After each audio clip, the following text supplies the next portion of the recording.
Hello everyone, welcome to my YouTube channel MathQuest and happy Shivratri to all of you. And I am very excited because a good day for me to start this channel.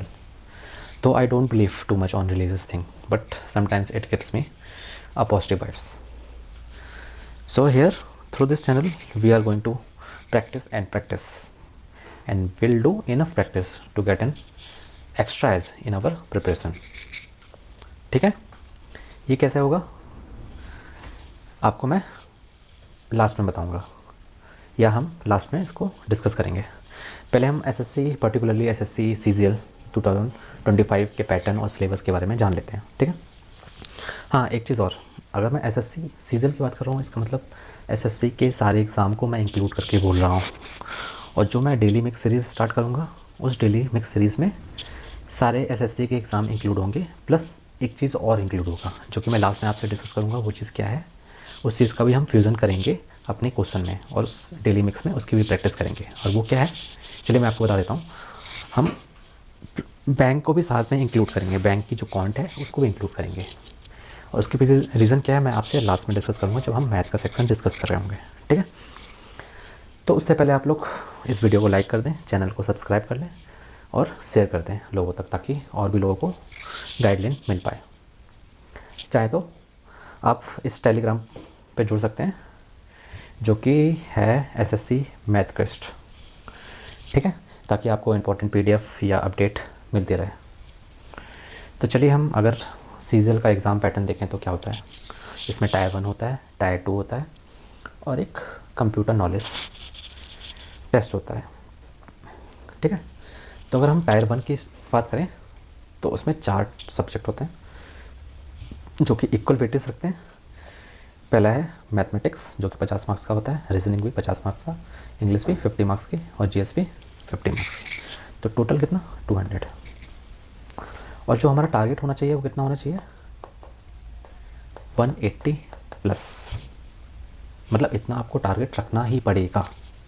क्यों, जो safe score बन रहा है आज के time पे, अगर मैं जनरल कैटेगरी की बात करूं तो आपका 150 से 155 प्लस ही होना चाहिए या होगा जो भी होगा, पर मिनिमम आपको इतना स्कोर करना ही करना है। ठीक है, तब जाके आप टियर 1 क्वालिफाई कर पाएंगे। और जिस हिसाब से आपने देखा होगा 2024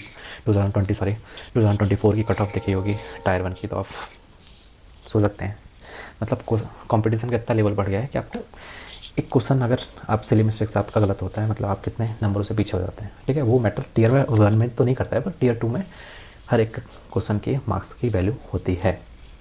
ठीक है, अगर हम टायर 2 को डिस्कस करें तो उसमें 2 सेक्शन होते हैं। पहला सेक्शन होता है जिसमें मैथ होती है और रीजनिंग होती है, जो कि 30 क्वेश्चन होते हैं, पर क्वेश्चन 3 मार्क्स। तो 90 मार्क्स यहाँ से, टोटल 90 मार्क्स यहाँ से, तो टोटल कितना है 180। तो हमें पहले वाले सेक्शन से मिनिमम कितना टारगेट करना है, मतलब मिनिमम हमारे 170 प्लस होना ही चाहिए आज के टाइम पे, अगर आपको एक ड्रीम पोस्ट, एक अच्छी पोस्ट चाहिए तो। ठीक है, और अगर हम सेक्शन 2 में आते हैं तो मेन सेक्शन 2 ही गेम चेंज कर रही है। इंग्लिश तो उतना इफेक्ट नहीं डालिए क्योंकि इंग्लिश पर क्वेश्चन 3 मार्क्स, हाँ पर टोटल कितने हैं 135 मार्क्स। और आपको इसमें स्कोर कितना करना है 120 प्लस। इससे नीचे आपके मार्क्स नहीं होना चाहिए इंग्लिश में। अगर इससे नीचे मार्क्स हैं तो आप कहीं ना कहीं कॉम्पिटिशन से बाहर हैं। अब हम बात करते हैं जीके की, जीएस की।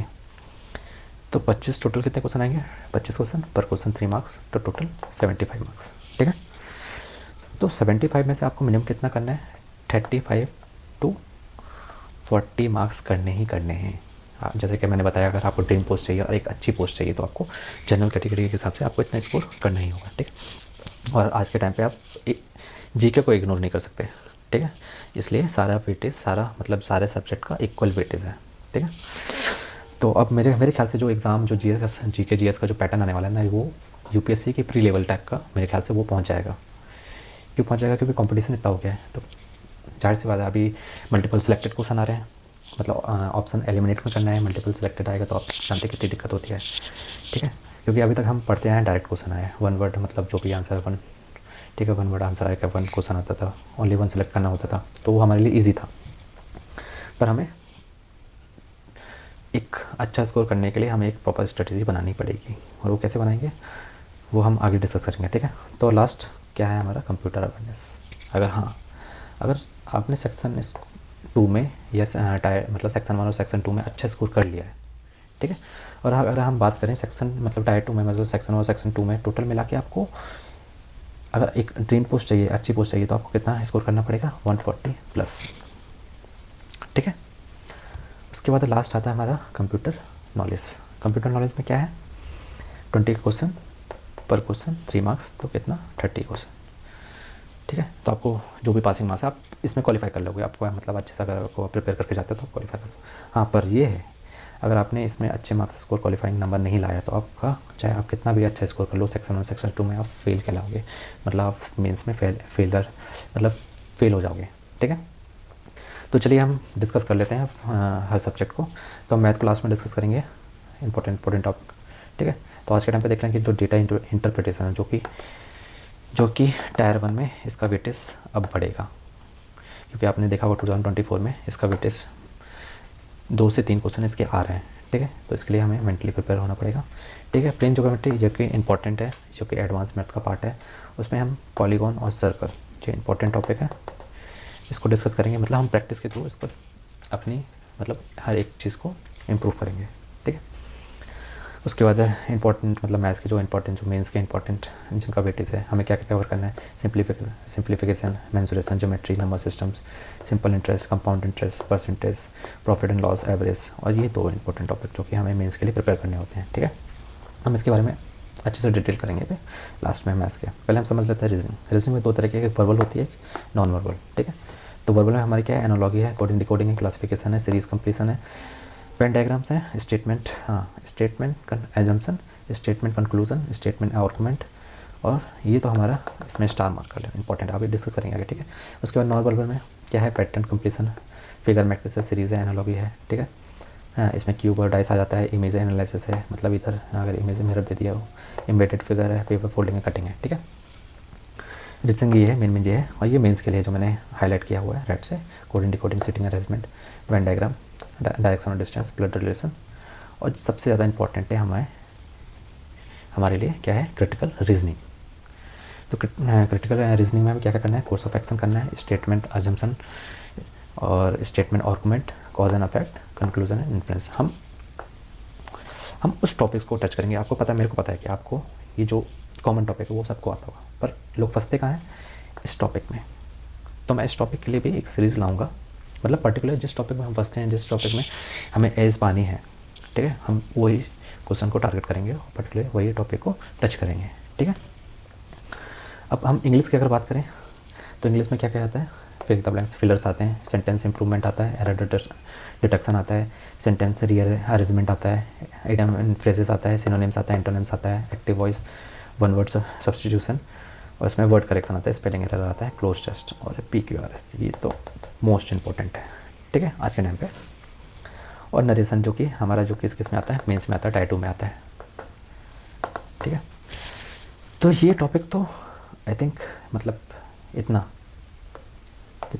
अगर मैं बात करूँ, ये जो कॉमन टॉपिक है यहाँ से लेकर यहाँ तक, ये तो सब कर लेंगे, ऑलमोस्ट सारे स्टूडेंट इसमें ऑलमोस्ट कर चुके हैं, ठीक है।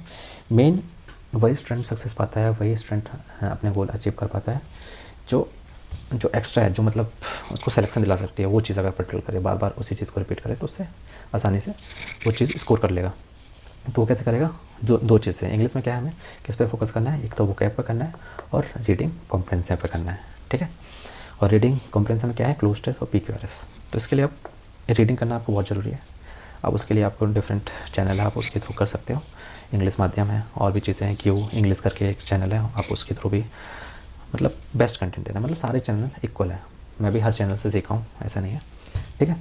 अगर हम हम उस सब्जेक्ट में मूव करने जा रहे हैं जो आज के टाइम पे इतना इंपॉर्टेंस बन चुका है, शायद आपको पता चल चुका होगा, तो हाँ 2024 के मेंस का जो GS सेक्शन का आया था पैटर्न, उसके हिसाब से, ठीक है। तो इसलिए हम GS को गेम चेंजर ही बोलेंगे, क्योंकि इससे ही आपको सिलेक्शन वाली बेस्ट डिज़ायर पोस्ट मिलेगी जो आप चाहते हैं, ठीक है। तो इसमें हम अगर तो पहली चीज़ ये है कि आपको एक लिमिटेड रिसोर्स रखने पड़ेंगे, लिमिटेड मतलब सोर्स रखने पड़ेंगे, ना आपको इधर भागना ना ज़्यादा उधर कंटेंट में। मैं ये PDF इसलिए लाया हूँ आपके सामने प्रेजेंट कर रहा हूँ ताकि आपके दिमाग में एक टाइमलाइन रहे। आप इस चीज़ को फॉलो करोगे ना, आप ज़रूर, आप कम चीज़ें करोगे तो, और ज़्यादा जितने टाइम्स मतलब जितनी बार रिपीट करोगे, कम चीज़ें करोगे तो आपके दिमाग में वो उतनी ही अच्छी तरीके से बैठ जाएगी। ठीक है, तो पहले हम डिस्कस कर लेते हैं कि GS में इंपॉर्टेंट टॉपिक्स। पहले तो आपको पॉलिटी करनी है, हिस्ट्री भी करनी है, ज्योग्राफी, ठीक है, इकोनॉमिक्स और बायोलॉजी। ये 5 टॉपिक आपको करने ही करने हैं। इससे क्या होगा, आपको प्री में 30 to 40 मार्क्स आराम से कर सकते हैं। ठीक है, मतलब ये प्लस ये classic dance and their exponents, ठीक है, फोक डांस, ये इंपॉर्टेंट है। फेस्टिवल्स करने हैं और न्यू ईयर के जो इंपॉर्टेंट फेस्टिवल्स हैं वो सारे करने हैं आपको। ठीक है, जो मैंने ये इंपॉर्टेंट जो दे रखे हैं ये इंपॉर्टेंट है, इसको मस्ट है, आपको करना ही करना है। ठीक है, सेंसस करना है, अवार्ड करना है जो कि न्यूज़ में है, ठीक है, रामसर साइट करनी है, स्पोर्ट्स करना है जो कि न्यूज़ में है, ठीक है, नेशनल पार्क करना है, बुक्स एंड ऑथर करना है, इंपॉर्टेंट डेज करना है। आप बस इतना कर लो, ठीक है, आप 30 to 40 आराम से कर लोगे, ठीक है, ला लोगे। ठीक है, आपको करंट अफेयर पर क्वेश्चन फोकस नहीं करना लास्ट के मतलब 10 से 20 दिन, आपको बस देखते जाना है चीज़ें क्या हो रही हैं, मतलब क्या चल रही है, मतलब आ जाता है करंट अफेयर से तो आपके लिए सही है। मतलब बजट देख लिया अपना, ठीक है, जो भी चल रहा है, अवार्ड हो गया, स्पोर्ट्स से रिलेटेड कुछ भी होगा तो आप करंट अफेयर के थ्रू कर सकते हैं। मतलब ये नहीं कि आपको डेली करंट अफेयर करना है उसका। ठीक है, उसके लिए केमिस्ट्री बाकी हम डिस्कस करते हैं।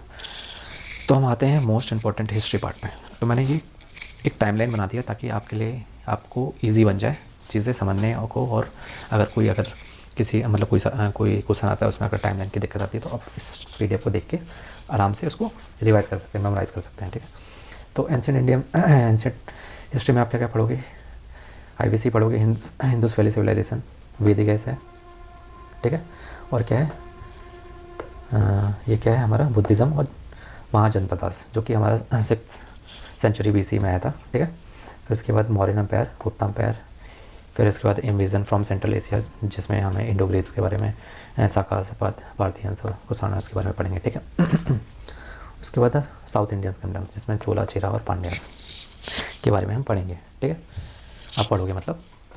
फिर अगर हम मेडिवल हिस्ट्री की बात करें तो उसमें क्या क्या है, पहला था अर्ली मेडिवल जिसमें मोहम्मद बिन कासिम है, सॉरी ये डी लिखा हुआ है, बिन कासिम है, फिर उसके बाद मोहम्मद गजनी है, मतलब अर्ली मेडिवल मतलब दिल्ली सल्तनत से पहले का जो पीरियड था। ठीक है, उसके बाद मोहम्मद गौरी है, ठीक है, उसके बाद दिल्ली सल्तनत है जिसका टाइमलाइन क्या है 1206 से 1526। ठीक है, उसके बाद क्या हो गई थी हमारी 1526 में हमारा फिर मुगल एम्पायर इस्टेब्लिश हो गया था। उसके बीच में हमारी जो साउथ में कुछ रीजनल किंगडम इस्टेब्लिश हुए थे जो कि थे विजयनगर एम्पायर और बहमानी किंगडम। ठीक है, और जो मुग़ल एम्पायर जो स्टार्ट हुए थे 1526 से लेकर 1707 तक। ठीक है, उसके बाद क्या हुआ था कि जो लास्ट औरंगजेब था, मतलब उसके बाद भी था मुग़ल एम्पायर था 1707 का, पर औरंगजेब के बाद जो क्या हुआ था मुग़ल एम्पायर का डिक्लाइनेशन होने लगा। ठीक है, और हमारी जो ब्रिटिश ईस्ट इंडिया कंपनी है वो मतलब अपने इंडिया में धीरे धीरे अपना स्टेब्लिशमेंट बढ़ाती जा रही थी। ठीक है, उसके बाद हम मराठा स्टेट के बारे में पढ़ाएंगे जिसमें शिवाजी इंपॉर्टेंट है। अगर हम बात करते हैं मॉडर्न हिस्ट्री की, उसमें क्या पढ़ेंगे हम, एडवेंट ऑफ यूरोपियंस पढ़ेंगे कि कैसे जो 20 अलग अलग जो यूरोपियन कंट्रीज़ आई थी हमारे मतलब इंडिया में रूल किया था, मतलब पोर्टुगीज आए थे, डच आए थे। ठीक है, फिर ब्रिटिश ईस्ट इंडिया कंपनी आई थी। ठीक है, उसके बाद हम इसके बीच में मतलब रिवॉल्ट भी हुए थे कुछ। ठीक है, उसके बाद आया था हमारा सोशल रिलीजियस रिफॉर्म में, उसमें कुछ इंपॉर्टेंट रिफॉर्म आया था जिसमें क्योंकि उस टाइम पे क्या हो रहा था कि जो फॉरेन कंट्री यूरोपियन कंट्री से ब्रिटिश कंपनीज थे वो अपनी रिलीजियस को बढ़ावा करने के लिए लोगों का धर्म चेंज कर रहे थे। ठीक है, तो कुछ हमें सोशल रिलीजियस रिफॉर्म मतलब चेंजेस लाए गए क्योंकि हमारे इंडियन की जो कल्चर उसमें भी रिफॉर्म लाने की ज़रूरत थी। ठीक है, जो रिलीजियस एक्टिविटी थी उसमें भी, क्योंकि इसलिए हमारी जो इंपॉर्टेंस जो लीडर्स हैं राजा राम मोहन रॉय जो कि ब्रह्मो समाज से जुड़े हुए थे। ठीक है ना, धर्म सभा, परमहंस मंडली, आर्य समाज। ठीक है, तो इस सब के बारे में पढ़ेंगे हम, सोशल रिलीजियस रिफॉर्म में कैसे चीज़ें हमारे रिवाइव हुई हैं और क्या रिफॉर्म हुई हैं। ठीक है, हमारे रिलीजियस के ऊपर। ठीक है, उसके बाद हम 1857 का रिवॉल्ट पढ़ेंगे, फिर गवर्नर जनरल वॉइस के बारे में टाइमलाइन के साथ ही याद रखना चाहिए। फिर INC के बारे में पढ़ेंगे, इंडियन नेशनल कांग्रेस की जितनी भी सिटिंग है और डेटेड और कहाँ हुई है तो उसको भी हमें याद करना है। गांधी ने एरा के बारे में जो कि 1915 से स्टार्ट हुई थी। फिर इंडियन नेशनल मूवमेंट की बात करेंगे, फिर मेकिंग ऑफ कॉन्स्टिट्यूशन कैसे मिला, कितने कमेटी थी, कौन मतलब किसको क्या पोस्ट दी गई थी, उस सब के बारे में हम इसमें डिस्कस करेंगे। ठीक है, फिर इंपॉर्टेंट है पॉलिटिक्स। आपको पॉलिटिक्स तो मस्ट है, आपको छोड़ना नहीं। इंपॉर्टेंट आर्टिकल्स, आपको पहली चीज़ तो अपने कॉन्स्टिट्यूशन के बारे में जानना जरूरी है। तो अब मैं तो आपसे बोलूँगा कि आप पहले पॉलिटिक्स को ही टच पॉलिटिक को ही टच करें, ताकि आपको अपने कॉन्स्टिट्यूशन के बारे में जानने को मिले। तो पहले हम क्या पढ़ते हैं, प्रियम्बल पढ़ते हैं। प्रियम्बल आता है we the people of India, ठीक है। उसके बाद हमें, अगर हम कॉन्स्टिट्यूशन पढ़ेंगे तो हमें एक फंडामेंटल राइट्स के बारे में जानना पड़ेगा। हाँ, बस हमें फंडामेंटल राइट्स नहीं जानना है, हमारी भी कुछ ड्यूटी है, ठीक है, जो कि हमें कंट्री के लिए करनी है, मतलब सबके लिए जो भी हमारे सराउंडिंग में से है। और उसके साथ साथ हमारे क्या है, DPSP, directives principle of state policy, ठीक है। और अगर हम इंपॉर्टेंट आर्टिकल के बारे में बात करें तो हमें किसके बारे में पढ़ना है, prime minister, president, vice president, governor, parliament, judiciary, UPSC और इलेक्शंस, ठीक है। ठीक है, ये चीज़ तो आपको, ये इंपॉर्टेंट आर्टिकल्स आपको कवर करनी है, लर्न करने हैं, ठीक है। और फिर हम इंपॉर्टेंट अमेंडमेंट्स से भी याद करना है, और जो फंडामेंटल राइट्स में जो इंपॉर्टेंट अमेंडमेंट्स हुए हैं उसको तो मस्ट है कि उसको याद करना है, ठीक है। उसके बाद शेड्यूल से याद करना है, जो भी हमारे 8 शेड्यूल्स हैं, 12 शेड्यूल्स हैं, उसको भी याद करना है। और हमें ये क्या है, board features from other country, जो भी हमने कॉन्स्टिट्यूशन मतलब कि हमने कहाँ से लाया है, इम्पीचमेंट प्रोसेस कहाँ से लाया है, ठीक है, fundamental duties, fundamental rights, DPSP, ये सब कहाँ से लाया है, तो इस चीज़ के बारे में भी हमें जानना है, ठीक है। फिर उसके बाद आते हैं constitution and non constitutional body, ठीक है। जैसे हम कॉन्स्टिट्यूशन, नॉन कॉन्स्टिट्यूशनल बॉडी मतलब कॉन्स्टिट्यूशन में जिसके बारे में दिया है, जैसे UPSC हो गया, इलेक्शन हो गया। नॉन कॉन्स्टिट्यूशनल बॉडी मतलब जैसे नीति आयोग हो गया इसको, ठीक है। तो इस तरीके से ये कॉन्स्टिट्यूशन, नॉन कॉन्स्टिट्यूशनल बॉडी है। हाँ, एक चीज़ और इंपॉर्टेंट है, हमें यहाँ एक चीज़ और डिस्कस करनी है, जो कि है पंचायत, इंपॉर्टेंट टॉपिक है। और किसके बारे में, म्युनिसिपैलिटीज के बारे में भी ऐड ऑन कर लेना, क्योंकि ये भी इंपॉर्टेंट टॉपिक्स हैं, ठीक है, इससे भी इंपॉर्टेंट क्वेश्चन आते हैं। उसके बाद आ जाते हैं हम साइंस सेक्शंस। तो हमें साइंस सेक्शन में क्या करना है कि हमें बायो, फिजिक्स, केमिस्ट्री है, तो हमें साइंस सेक्शन में हमें बायो को सबसे टॉप पे रखना है। उसमें बायो में क्या करना है, सेल एंड सेल ऑर्गेन्स करना है प्लस में, और एडिशनल में टिश्यू भी कंप्लीट करना है। मतलब जो आपको बता रहा हूँ वो प्रिसाइज एकदम, आप इतना बस कर लोगे ना, आपके अच्छे मार्क्स स्कोर हो जाएंगे, ठीक है।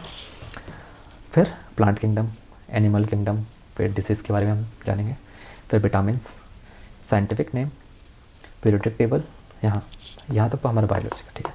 उसके बाद साइंटिफिक नेम भी, जैसे प्लांट का, एनिमल्स के, ये भी हमें जानना है, ठीक है। उसके बाद पीरियोडिक टेबल, केमिकल फॉर्मूला, ये तो केमिस्ट्री का पार्ट है, तो आप ये कर सकते हो, ठीक है। मेन तो आपको ये ऊपर के विटामिन तक करने ही करने हैं, आपको पीरियोडिक टेबल भी अच्छे करने हैं, ठीक है। उसके बाद फिजिक्स में SI यूनिट और जितने भी सारे फॉर्मूलेंस हैं, लेंस और मिरर के, और पेलर और सीरीज़ में जो इलेक्ट्रिसिटी है, ये हमारा मेंस में आएगा। मेंस में जनरली आते हैं, जो न्यूमेरिकल आते हैं, ठीक है। ये हो गया, ठीक है। अब हम आते हैं किसमें, इकोनॉमिक्स में। अब देख रहे हैं कि आप जो इकोनॉमिक्स का वेटेज है GS में वो बढ़ता जा रहा है, ठीक है। तो हमें कैसे कवर करना है, तो पहले तो हमें इंडियन इकोनॉमिक्स पढ़नी है, ठीक है। तो इंडियन इकोनॉमिक्स क्या है, primary sector, secondary sector, tertiary, basic चीज़ तो आपको पता होनी चाहिए कि सेक्टर्स क्या है, कितने, हमारा जो एग्रीकल्चर के सेक्टर में आता है, तो आपको इतना पता होना चाहिए इंडियन इकोनॉमिक। उसके बाद हम नेशनल इनकम के बारे में पढ़ेंगे कि जो हमारी नेशनल इनकम है वो कैसे होती है, GDP क्या होता है, GNP क्या होता है, NDP क्या होता है, NNP क्या होता है, और जो कि हमारा जो NNP और फैक्टर कॉस्ट पे जो कि हमारे किसके बराबर होता है, हम उसी को मतलब नेशनल इनकम ही बोलते हैं, NNP एट फैक्टर कॉस्ट, ठीक है। अगर हम डिस्कस करें कि मेथड टू कैलकुलेट GDP, तो कितने टाइप से मेथड है, क्या होता है, वैल्यू एडेड मेथड, जिसको हम प्रोडक्शन मेथड भी बोलते हैं, ठीक है। दूसरा है इनकम मेथड, और तीसरा क्या है, एक्सपेंडिचर मेथड, ठीक है।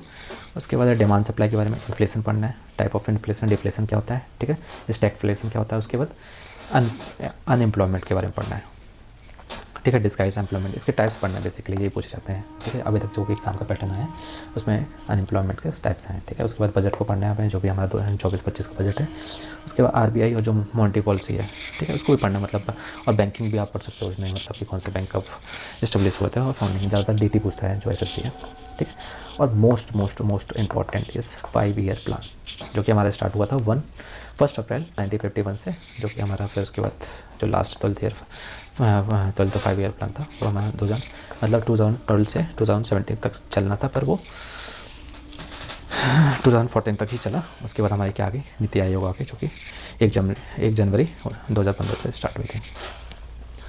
अब ज्योग्राफी में हमें क्या कवर करना है, क्लाइमेट रीजन, जिसमें ट्रॉपिकल, टेम्परेट, पोलर, डेजर्ट और मेडिटेरियन, ठीक है, ये क्लाइमेट रीजन। इंडियन रिवर की बात करें, गंगा, यमुना, ब्रह्मपुत्र, और भी है जो कि साउथ की हैं, जो गोदावरी है, ठीक है ना, कृष्णा है, ठीक है, कावेरी है। उसके बाद इंडियन क्लाइमेट की बात करें, मानसून है, सीजन है, समर है, विंटर है, ठीक है, इसके बारे में डिस्कस करेंगे। मिनरल्स में कोर, आयरन और बॉक्साइट, मीका, हमें इसके बारे में जानना है, कौन सी कंट्री, कौन सा स्टेट कितना प्रोडक्शन कर रहा है, ठीक है। और माइंस के बारे में जानना है, ठीक है। फॉरेस्ट के बारे में कितना कवर है, मतलब हमारे कंट्री में कितना, मतलब जो भी टिम्बर हो रही है, लकड़ी हो रही है, उपजाऊ कितना हो रहा है, ठीक है। फॉरेस्ट का कवर कितना है, मेजर क्रॉप्स क्या है, ठीक है। राइस हो गया, वो पल्स हो गया, बाजरा हो गया, ठीक है, बाजरा बोला हूँ, मिलेट्स हो गया। उसके बाद मेजर इंडस्ट्रीज़ के बारे में, मेजर जो भी मेजर इंडस्ट्रीज़ हैं, ठीक है। फिर हमें जो वर्ल्ड ज्योग्राफी में क्या क्या पढ़ना है, continent and ocean, mountain and state, और आप एडिशनल आप जो चाहें वो कर सकते हैं, ठीक है। और स्टेट्स हैं वो भी हमें कवर करने हैं। तो ये था हमारा ओवरऑल स्ट्रक्चर कि हमें कैसे करना है। और बस आप इतना अगर आप फॉलो कर लेते हो ना, तो आपका एक गुड स्कोर कर लोगे आप जीएस में, ठीक है। और इंग्लिश के लिए भी मैंने स्ट्रेटेजी बता दी है। इंग्लिश के लिए क्या बताया मैंने कि आपका बाकी सब चीज़ें क्लियर हैं, पर आपको बस फोकस करना वोकैब पे। जितनी अच्छी आपकी वोकैब होगी, आपको उतना इजी हो जाएगा रीडिंग के लिए भी। और रीडिंग कॉम्प्रिहेंशन तो आपको करना ही है डेली बेसिस पे। आपको न्यूज़पेपर रीड करना है या आप किसी चैनल के माध्यम से रीड करते हो तो आप वैसे कर सकते हो, पर आपको रीड करना ही करना है। अब हम आ जाते हैं लास्ट, जो कि जिसके लिए मैंने ये series daily mix series start करूँगा, वो है मैथ, ठीक है। ठीक है, तो हम क्या करेंगे मैथ में। हाँ, पहले हम अरिथमेटिक की बात कर लें तो हम क्या करेंगे, परसेंटेज और इसको एक साथ डील करेंगे, ठीक है। फिर प्रॉफिट और लॉस और डिस्काउंट को एक साथ हमें मतलब ग्रुप में डिवाइड कर करके टॉपिक को पढ़ना है, ठीक है। टॉपिक को पढ़ना है, प्लस में मिक्स प्रैक्टिस भी करनी है, ठीक है। Simple interest, compound interest third, और time and work and pipe and cistern fourth topic, ठीक है। टाइम, स्पीड एंड डिस्टेंस और ट्रेन और बोट स्ट्रीम, ये हमारा एक ग्रुप बना देंगे इसको, 5 टॉपिक्स। एज और एवरेज को हम पढ़ेंगे एक साथ। मिक्सचर एलिगेशन, पार्टनरशिप, ठीक है। आप ये कह सकते हो कि एज और ये मिक्सचर एलिगेशन को एक साथ कर सकते हो, ठीक है। कैसे, ये तीनों टॉपिक को आप एक साथ डील करेंगे। 6th, और पार्टनरशिप और इंस्टॉलमेंट को एक साथ करेंगे, ठीक है। अब आते हैं एडवांस मैथ में, जो कि इंपॉर्टेंट चैप्टर है। एक तो है अलजेब्रा करना है हमें, ज्योमेट्री है, मेंसुरेशन है, ठीक है, और नंबर सिस्टम है, और डेटा इंटरप्रिटेशन। ये तो मोस्ट इंपॉर्टेंट टॉपिक्स है, क्योंकि अब जो भी क्वेश्चन फ्रेम होगा और जो भी डिफ़िकल्टी क्रिएट करनी होगी वो डेटा इंटरप्रिटेशन के माध्यम से ही एसएससी वाले जो करेंगे वो इसी के थ्रू क्वेश्चन का लेवल बढ़ाएंगे, ठीक है। उसके बाद ये दोनों जो टॉपिक है ये तो हम मेंस के लिए प्रिपेयर करेंगे। हम डेली इसकी भी प्रैक्टिस करेंगे प्रोबेबिलिटी, ताकि हम मेंस तक सब चीज़ के लिए प्रिपेयर हो जाए, ठीक है। सिंप्लीफिकेशन, सेट्स एंड डाइसेस, ये एक क्वेश्चन फ्री में आता है, पर मोस्टली ये मेंस में देखने को मिल जाता है, ठीक है। उसके बाद हम अगर प्लेन ज्योमेट्री में आए तो हमें क्या करना पड़ेगा, ट्रायंगल्स, लाइंस, ट्रायंगल्स के बारे में पढ़ेंगे, क्वाड्रिलेटरल के सारे फॉर्म पढ़ेंगे, ठीक है। कौन सा, पैरेललोग्राम, ठीक है, रेक्टेंगल, ठीक है। फिर हमारा आ जाता है स्क्वायर, फिर हमारा जाता है, क्या आ जाता है, रोम्बस,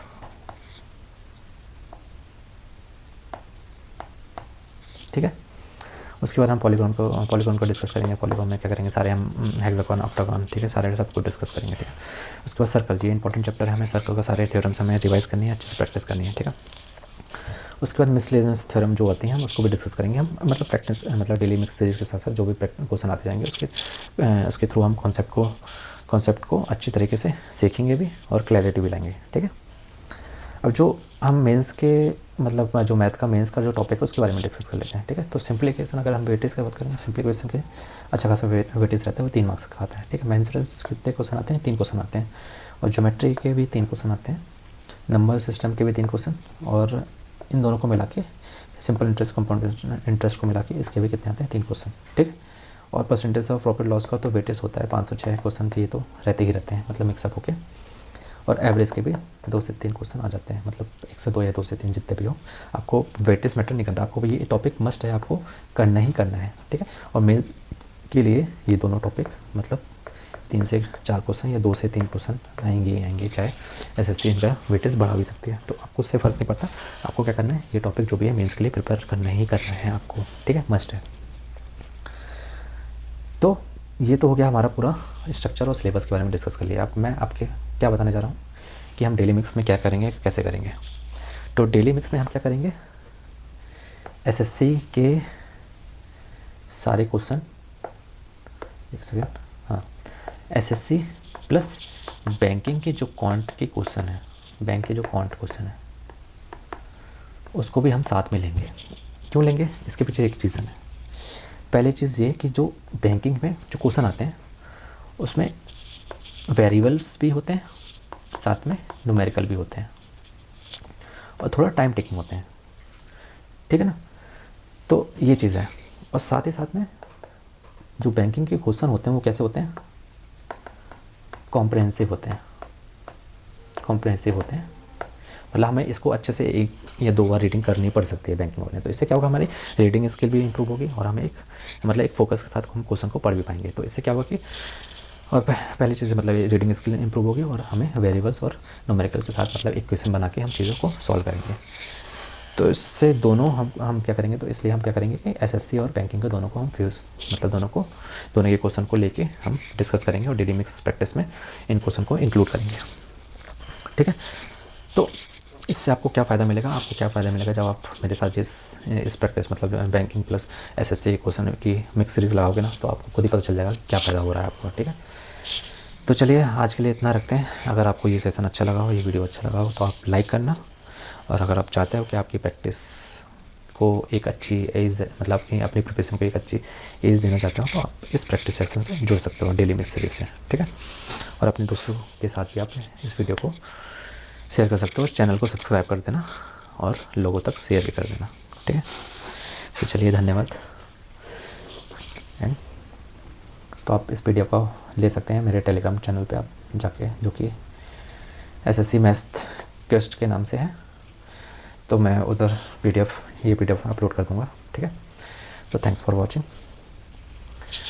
हम मिलते हैं नेक्स्ट वीडियो में प्रैक्टिस सेशन के साथ।